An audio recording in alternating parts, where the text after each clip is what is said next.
Salig sa Ginoo ang Dios sa Israel. Busa walay hari sa Juda, una man o ulahi kaniya. Nga sama kaniya. Nagpabilin siyang matinud-anon sa Ginoo o gibuhat niya ang iyang kasugua, ang iyang uban-uban nagsagyaw sa pulong sa Dios. Miabot ang panahon nga nagsakit, tungod nga nagsakit siya og hapit gagani matay, no? Pareha sila ginabuhi ni Ezekias, hapit puno matay, no? Tungod nga nagsakit siya. Apan naluoy kaniya ang Dios og dili lamang kina kun dili kanako usab, og giluwas ang uban-uban nagsagyaw sa pulong sa Dios. Miabot ang panahon nga nagsakit, tungod nga nagsakit siya og hapit gagani mamatay, no? Pareha sila ginabuhi ni Ezekias, hapit puno matay, no? Tungod nga nagsakit siya. Apan naluoy kaniya ang Dios og dili lamang kina kun dili kanako usab, og giluwas. Salig sa Ginoo ang Dios sa Israel.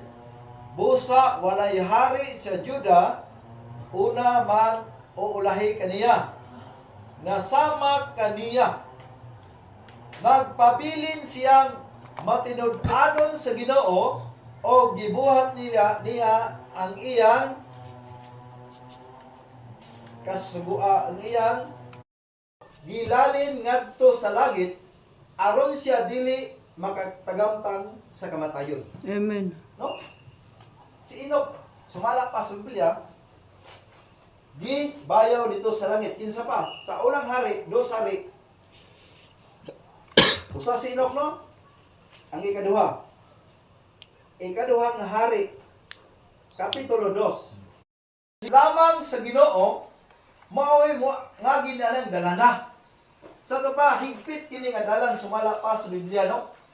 Mao ni gitinguha nato ngining langit sumala pa sa balaan nga kasulatan. Kay kitang makristohanon, mao gini atong padulngan. Sumala pa sa Filipos Kapitulo 3. Basaw na to ang gingon ni Apostol Pablo diri migsoon. No? Ingon diri. Ibuhat sa Dios ang mga langit. Dili kay usa ka langit yang ibuhat. O ang yuta. Wala gingon nito mga yuta, no? Ang iyang gibuhat mga langit sumala pa sa Biblia. Wag ang puta sa dili pa tawag. So, no? Ginoong Dios among langit no amahan ini nga kabuntagon, dalaygon ka o Dios walay katapusan.